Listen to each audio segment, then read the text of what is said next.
This is what's inside the tip of an epee.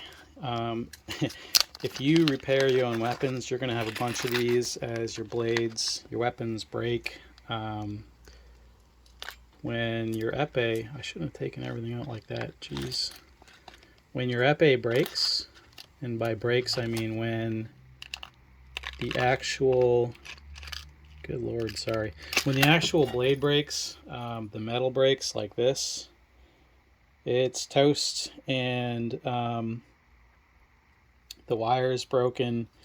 And what I'm trying to get to, the point is where the tip goes, that tip is permanently installed, or at least installed in a way that you can't remove it without breaking the wire. And so anyways, it's a lost cause at that point. You just take it off entirely and you'll get a bag of extra tips, which you can still use the parts for competition, you know, game time repairs.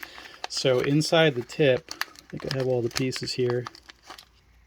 I'll show you what's in there and how it works. Excuse me as I fumble through this. One more piece I want to take out and show. Okay, the spring.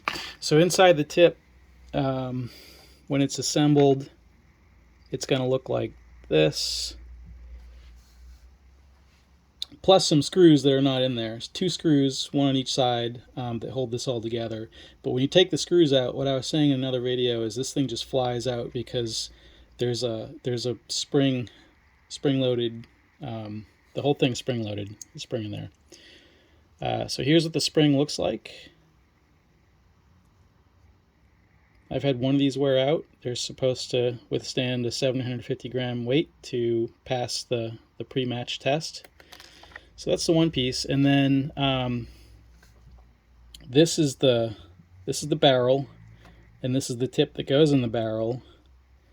And I don't think you can see it in the video, but down the bottom, maybe you can see it.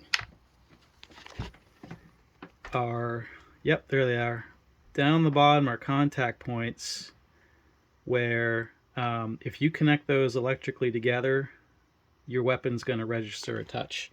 So the way those are connected together is with this tip of the point, I don't know what you call this, but you know, the part that goes in the barrel, this little spring is what touches those 2 metal contacts in here to register a touch.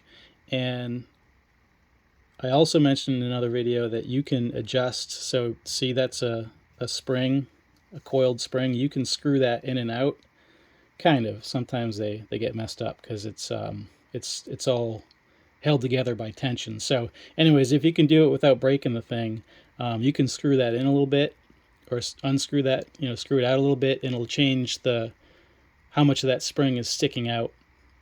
So if you take this and you start turning it this way, it'll go into the assembly. And if you go the other way, obviously, it'll come farther out. Or you could just kind of, you know, caveman it, pull it, you know, or smash it, try to change the length. But the whole idea is to adjust how far apart this point, the tip of the point, and the barrel are before the spring touches the contacts inside. And again, like I mentioned in the other video, it has to be less than half a millimeter, this gap. So they stick a half a millimeter feeler gauge in there and make sure that you don't get a touch when you press together with that shim in there, half a millimeter shim.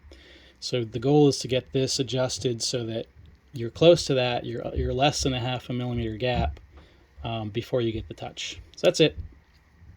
That's how it works.